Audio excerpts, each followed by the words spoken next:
자, 하고 싶은 대로 살아보겠습니다. 이 책은요, 제가 그동안 살아왔던 이야기들, 그리고 유튜브에서 이야기했던 그 핵심적인 내용들을 알차게 담아봤으니까요. 네, 안녕하세요. 감성대디입니다. 자, 이번 영상에서는 교통사고를 사전에 예방할 수 있는 저만의 꿀팁 3가지를 이야기해 볼 텐데요. 지난 2번의 영상에서는 교통사고가 났을 때를 준비하는 영상이었지만, 근데 사실 가장 좋은 베스트는 사고가 안 나는 게 가장 좋은 거죠. 그러니까 사고가 나서 아무리 제대로 치료를 받고, 뭐 차량을 제대로 수리하고, 뭐 합의금을 충분하게 받은들, 그러니까 아무 일 없이 아무 사고 없이 오늘 하루 보낸 거에 대해서 따라갈 수가 없죠. 자, 근데 사실 이 교통사고라는 게 내가 아무리 조심해서 안전하게 운전해도요, 그러니까 누가 와서 들이박는 사고가 나는 걸 막는다는 건요, 사실상 불가능하죠. 마치 자연재해라고나 할까요? 그러니까 이런 사고는 정말 자연재해처럼 불시에 닥치는 것이기 때문에 사전에 막는다는 것은 거의 불가능하지만, 근데 확률적으로 교통사고가 나는 것을 줄일 수 있는 방법은 분명히 있습니다. 제가 올해로 정확히 운전 경력이 23년째인데요.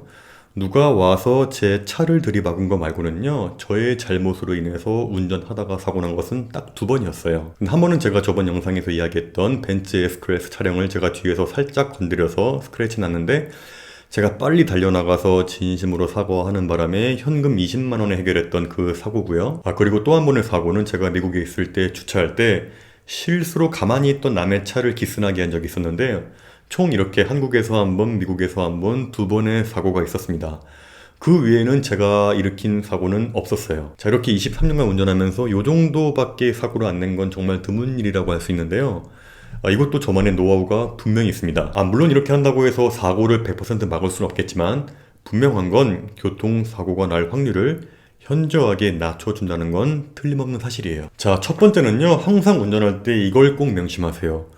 운전할 때만큼은 나는 호구다. 이게 무슨 말이냐면요, 꼭 평상시에는 멀쩡하다가 운전대만 잡으면은 돌변하는 분들이 꼭 있어요. 제 친구 중에도 정말 한 명이 순하고 착한 친구 있는데, 근데 운전만 했다 하면은 뭐가 그렇게 화가 나고 승질 나는지 별것도 아닌 걸로 욕설에 짜증에 신경질에 아주 그냥 그런 친구가 있었어요. 누가 확 끼어들기라도 하면은 계속 빵빵거리고 창문 열고 욕하고, 누가 뒤에서 빨리 가라고 빵빵거리면은 따라가서 보복하려고 그러고, 조금만 양보하면 되는 그런 상황에서도 절대 양보 안 하고 신경전 버리는, 이렇게 평상시에는 멀쩡하다가 운전할 때 이렇게 감정 조절 못하는 분들이 정말 많은 것 같아요. 근데 하지만 저는 운전할 때만큼은 언제나 나는 족밥이다, 나는 호구다, 이런 마음을 가지고 운전합니다. 자, 과속도 절대 안 할 뿐더러 신호등 꼬박꼬박 지키고 무리한 차선 변경이나 끼어들기 전혀 하지 않습니다. 자, 보세요. 자, 운전할 때는 나는 내가 아니라고 생각을 하세요. 운전할 때 뭘 그렇게 자존심을 세우고 신경전을 벌이려고 하세요. 그리고 누가 조금만 잘못하면 굳이 빵빵거리면서 창문 열고 왜 싸우려고 듭니까? 이거 정말 쓰잘데기 없는 에너지 낭비예요. 자, 이런 분들은 왜 그런 걸까라고 한번 생각해 봤는데, 이렇게 운전할 때만큼은 이 차는 나의 공간이고 나의 자존심이고 나만의 왕국이라는 그런 생각을 하기 때문에, 누가 라인을 넘어서 침범하고 끼어들거나 빵빵거리거나 위협적으로 운전하면은 마치 자기가 무시당하고 공격받는 느낌, 혹은 누가 나만의 왕국으로 쳐들어오는 느낌이 들어서, 아니면 자기를 깔보는 느낌이 들어서 그렇게 욱하고 욕하고 화내고 싸우려 드는 게 아닐까, 그냥 저의 생각이에요. 자, 생각해보세요. 운전할 때 상대방 운전자의 얼굴이 보입니까? 아니에요. 자세히 보지 않는 이상 안 보입니다, 누군지. 아무도 여러분이 누군지 몰라요. 당신의 차만 보이는 거죠. 차와 그 상황. 자, 따라서 누가 끼어들든 뭐 빵빵거리든 보복하려고 하든 그건 전혀 여러분을 무시하는 게 아니에요. 그냥 그 상황, 그 차에 대한 분노와 짜증인 거예요. 제가 한 번은 운전하면서 차선 변경했는데, 제가 뒤쪽에 차가 오는지 몰랐던 거예요. 제가 차선 변경하는 게 그 차의 입장에서는 위협적으로 느꼈는지 빵 거리면서 하이빔을 계속 켜고 저를 막 따라오는 거죠. 그래서 제가 비상등을 켜면서 창문 열고 손 흔들어서 이렇게 죄송하다고. 근데도 계속 따라오는 거야, 계속.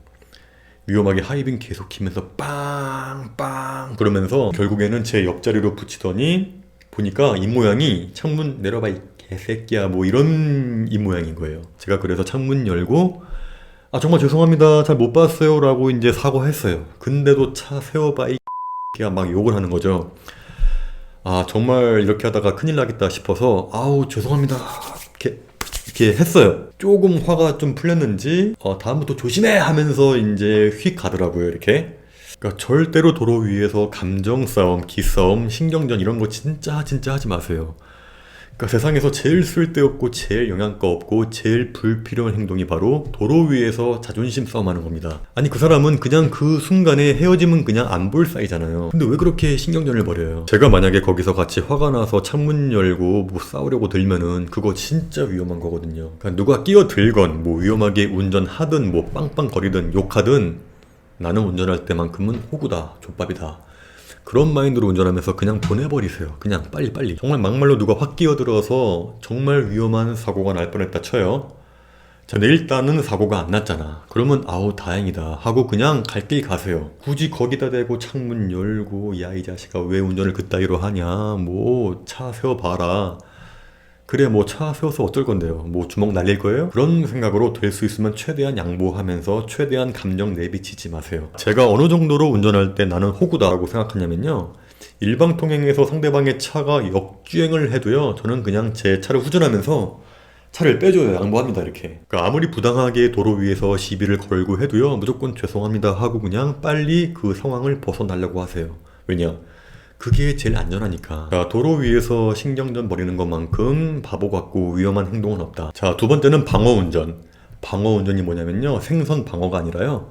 뭐 다른 운전자나 보행자가 교통법규를 지키지 않거나 뭐 위험한 행동을 하더라도 그에 적절하게 대처해서 사고를 미리 방지하는 운전이에요. 뭐 방어운전 안 하면 어떠냐. 나만 잘하면 그만이지. 뭐 그런 마인드로 운전하시는 분들이 있는데 내가 아무리 안전 운전해도요 남이 안전 운전한다는 보장이 없잖아요. 방어 운전을 잘할 수 있는 가장 좋은 방법은요 운전할 때 언제나 가장 최악의 상황을 예상하면서 운전하시면 돼요. 뭐 예를 들면요, 자 만약에 이렇게 도로 위에서 달리고 있을 때 이렇게 앞에 차가 달리고 있을 거 아니에요. 자 그래서 언제나 저 앞에 차가 갑자기 끼익 하면서 그 브레이크를 밟을 수도 있다. 그런 가정을 하면서 운전해야 하는 거죠.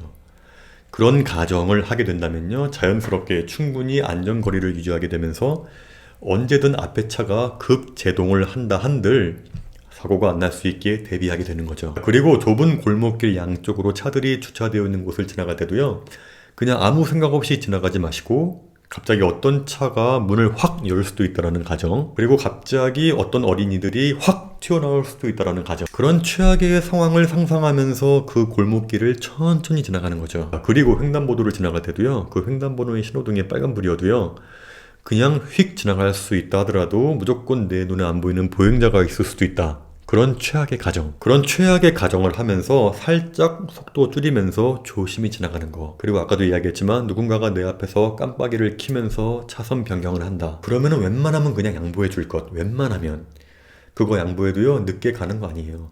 나 또한 차선 변경할 때도 여유 있게 옆 차선에 차가 갑자기 속도 내면서 휙 달려 나올 수도 있다. 그런 가정을 하시면서 차선 변경하는 이러한 방어 운전을 습관하세요. 저는 이런 방어 운전을 통해서 큰 사고를 몇 번이나 피할 수 있는 행운을 겪었었어요. 좁은 도로에서 천천히 움직이는 바람에 싱싱이 타고 튀어나오는 어린이를 치지 않을 수 있었고요. 또 앞에 차가 갑자기 급정거를 했는데도 불구하고 내가 미리 사전에 예상하고 브레이크 밟아서 사고 안 난 적도 있었고요. 따라서 항상 언제나 모든 상황에서 최악의 상황을 가정하면서 운전할 것. 이 방어 운전만 제대로 하셔도요 정말 현저하게 교통사고를 예방할 수 있다. 꼭 명심하시기 바랄게요. 자 그리고 마지막 세 번째는 참 재미있는 내용이에요. 이건 저의 주장이 아니라 실제로 들은 이야기인데 뭐였냐면요, 제가 미국에 있을 때 어느 TV 프로그램에서 본 건데 그게 디스커버리 채널인가 뭐 탑기어였나 뭐 잘 자세히 기억은 안 나는데 어느 아주 자동차 장인으로 유명한 40년 경력의 자동차 엔지니어가 나와서 인터뷰한 내용인데 그 진행자의 질문이 이거였어요. 평소에 차를 어떻게 관리해야 최대한 사고를 예방할 수 있을까요? 뭐 그런 질문이었는데 그 진행자도 그렇고 거기 관객들도 그렇고 저도 그렇고 뭔가 자동차 공학적인 뭐 메커니즘의 이야기나 혹은 뭐 기술적인 이야기, 뭔가 기계적인 그런 이야기를 할 줄 알고 기대하고 봤었는데 근데 그 자동차 장인의 이야기는 굉장히 뜻밖이었어요. 뭐였냐면요, 사고를 예방할 수 있는 가장 좋은 차 관리법은 차에게 이름을 지어주시고 매일 그 차를 볼 때마다 반갑게 이름을 불러줘라. 뭐 예를 들어서 차의 이름을 마이클로 지었다. 그러면 정말 그 사람을 대하는 것처럼 헤이 마이클 잘 잤어? 오늘 하루 어때? 오늘도 한번 신나게 달려볼까? 하고 인사해주고 다 운전하고 집에 와서는 오늘 마이클 정말 고생했어. 덕분에 안전하게 집에 잘 왔네 하면서 감사의 표시를 하라. 뭐 그런 이야기였어요. 그 진행자도 그렇고 관객들도 그렇고 저도 그렇고 뭔 소리를 하는 거야. 장난하나. 그렇게 생각했는데 전혀 그 사람은 장난이 아니라 진심이었어요. 그때는 제가 영어가 짧아서 100% 이해는 못했는데 대충 이런 이야기였어요. 그러니까 자동차는 심장과 감정이 있는 유일한 기계다. 반드시 평소에 친구를 대하듯이 이름 불러주고 아껴주고 청소해주고 자주 병원에 가주고, 뭐 여기서 말하는 병원은 정비소겠죠. 병원에 자주 같이 가주고 매일매일 고맙다 인사해라. 그러면은 반드시 그 차는 그런 주인을 안전하게 보호해줄 것이다. 뭐 그런 내용이었어요. 뭐 다른 사람이 그런 말을 했더라면은 농담인 줄 알 텐데 그 사람은 농담이 아니라 정말 진지하게 이야기했어요.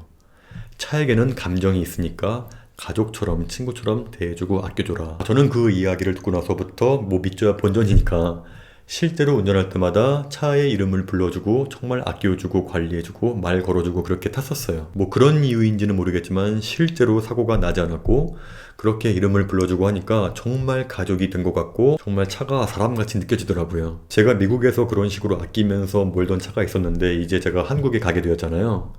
그래서 누구에게 차를 팔기로 하고 돈 받고 이제 그 차의 마지막을 보면서, 그 차 이름이 쟈안이었거든요. 쟈안. 제가 그 차를 보면서 마지막으로 쟈안, 그동안 나 안전하게 보호해줘서 너무 고마웠어. 그동안 덕분에 너무 즐거웠고 행복했어. 이제 새로운 주인 만나서 행복하게 살아 하면서 이제 차를 한번 돌면서 안아주고 만졌는데 이상하게 눈물이 막 나는 거예요. 눈물이 엄청 나면서 왜 그런지는 모르겠는데 막 우니까 그 차를 산 사람도 놀래가지고 걱정하지 마라, 내가 앞으로 잘 돌보겠다, 그렇게 이제 위로해줬는데, 그렇게 쟈안과 마지막으로 작별하고 나서 돌아가면서 이렇게 쟈안 봤는데 그 쟈안이 저를 쳐다보면서 왜 나를 두고 떠나는 거냐면서 원망하는 느낌이 들더라고요. 그래서 그 사람한테 부탁한 게 제 이메일 주소를 적어주면서 부탁이 있는데 가끔 가다가 쟈안이 잘 지내고 있는지 사진 좀 찍어 보내주면 안 되겠냐 했더니 오케이 알겠다고 흔쾌히 허락하고, 제가 이제 한국 가고 나서도 쟈안 잘 있다 걱정하지 마라 하면서 사진을 이제 막 저한테 이메일로 보내주고 했었어요. 마지막의 이야기는 들으시는 분들에 따라서 좀 허무맹랑한 이야기처럼 들릴 수도 있겠지만요, 적어도 저에게 있어서는 틀림없는 사실이라고 생각을 해요. 그러니까 처음에 차 사시는 분들이 사고 안 나게 해달라고 이제 고사를 많이 하잖아요. 근데 그런 것도 같은 맥락이 아닐까 싶어요. 어떻게 보면은 미신 같은 이야기지만 자동차가 심장과 감정을 가지고 있는 유일한 그 사람과 교감하고 추억을 공유하는 기계이기 때문에 여러분들도 지금 몰고 있는 차에게 이름을 지어주고 실제로 계속 운전하면서 말도 걸어주고 뭐 주기적으로 같이 병원도 같이 가주고 뭐 언제나 같이 고마워해주고 그렇게 하면은 아마도 그 차가 여러분에게 보답하지 않을까, 안전하게 운전하면서. 뭐 저는 그렇게 생각해요.